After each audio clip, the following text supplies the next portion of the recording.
Hello everyone! Mapagpalang buhay po sa ating lahat.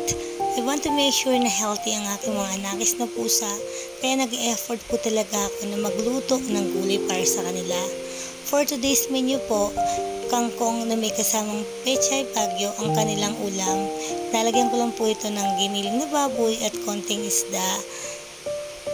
Yan guys, pakukuluan ko lang po yon ng tubig. Lalagyan ko lang ng konting toyo at oyster sauce para magkalasa.